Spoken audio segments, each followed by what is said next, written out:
सानसे सिगाङाव एनडिएफबिनि बारग' आफादगिरि लोगोसे आथिखालनि डिप्युटि चिफ गबिन्द बसुमतारी आरो उदालगुरिनि एमएलए बिथांनि मोनसे स्टेटमेन्टखौ लानानै गोबां रिएक्शन होनाय आं नुनो मोनदों। दा बेवहाय माखासे सुबुंफ्रा एसे सेन्टिमेन्टेलि खोथाखौ बुंदों आरो माखासेया इन्स्टिगेट खालामदों।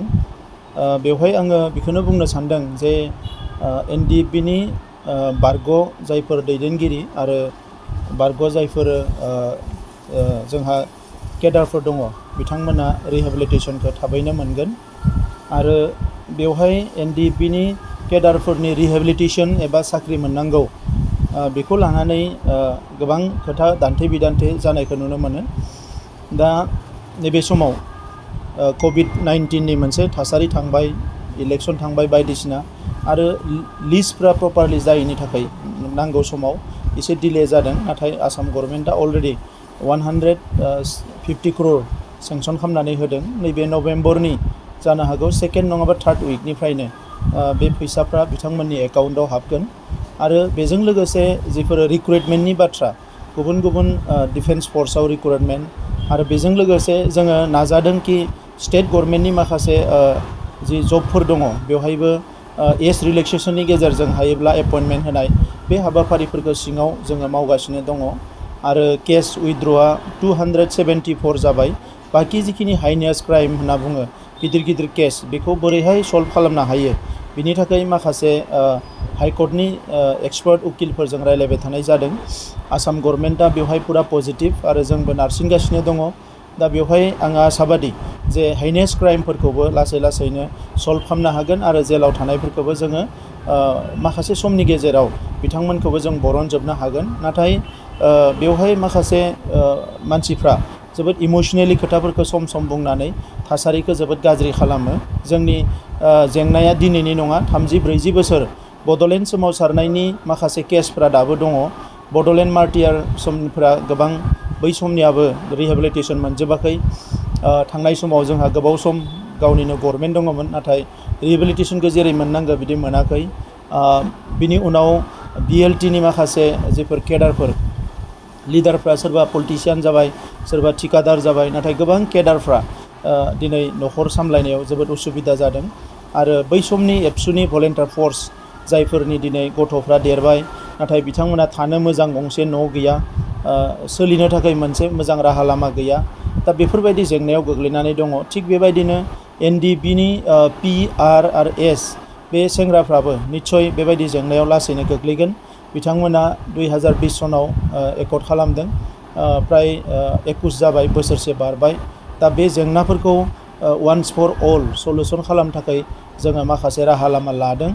आङो नायदों निउसाव गबिन्द बसुमतारी बिथांनि जि स्टेटमेन्ट बेवहाय खौरांगिरिफ्रा जेरै सोंदों जा बेवहाय बिथाङा बे रिप्लाइखौ होदों आरो आङो बिथांजों सावरायदों। बिथाङा खुनु गाज्रि इन्टेनसन लानानै बुङाखै। गोबां समाव खौरांगिरिफ्रा माखासे कुइसन सोंनायाव एमब्रेस खालामो आरो गुबुन हारिनिफ्रा बांसिन गोबां समाव जोंखौ एमब्रेस खालामो पलिटिकेलि। आं थांनाय गोबाव सम एबसुनि आफादगिरि थानाय समावबो गोबां समाव एभयड खालामोमोन नाथाय गोबां समाव जोंखौ गोबां एमब्रेस खालामो आरो माखासे नाङै एन्सारफोरखौ होनो थाखाय इन्स्टिगेट खालामो। दा बेखौ लानानै जोंनि गेजेराव बेबायदि सानलायनाय जानो नाङा आं खावलायो। मानोना जोंनि सिन्था धाराया दा पजिटिभ जानांगौ, हारिखौ जौगाहोनांगौ। सोमावसारग्रा रिभलिउसनारि बा जोंनि जि मार्टियार फेमिलि बिसोरथ' दिनै नङा गाबोन अनसुंथाइखौ मोनखानांगोन। मोनफ्रोमबो मार्टियार फेमिलिखौ जों नायखानांगोन। एबसुनि मार्टियार फेमिलि, बिएलटिनि मार्टियार फेमिलि, एनडिएफबिनि मार्टियार फेमिलि गासैखौबो जों नायखानांगोन आरो जों नायगोन बेखौ।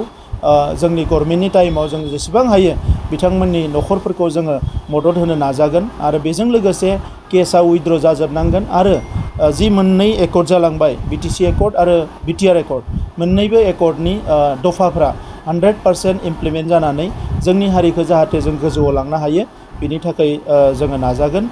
आथिखालाव साफा सानै मानसिफ्रा साना हसियानो बायदिसिना इन्स्टिगेट खालामग्रा एबा थुनज्लायग्रा खोथाफोरखौ बुङो, बेयो मोजां नङा। ससियेल मिडियायाव थानाय जोंनि लाइमोनफ्रा जायफ्रा दिनै इयुनाव गोलाव सम जिउ खांनांगौ दङ बिथांमोना दिनै साख्रि गैया, बिथांमोना दिनै मोजां सोलोंथाइ लानो हायै गोबां दङ।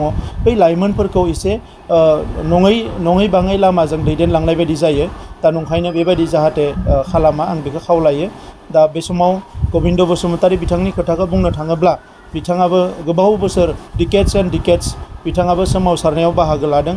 खाफाल मोजां दिनै रन्जन दैमारि बिथाङा सोमावसारनाय समाव जिउ गोमोरलाङाखिसै, गबिन्द बसुमतारी बिथांमोना जिउ गोमोरलाङाखिसै।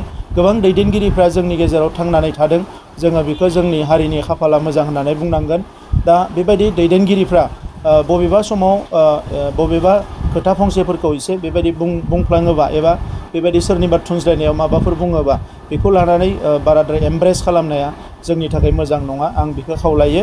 आरो मोनसे बाथ्रा आं बुंबावनो सानदों, मोनसे टुइट नुनो मोनदों बेल एन्ड ब्लकआव हा बायनाय मानाय डिसिफोरनो पावार होनाय।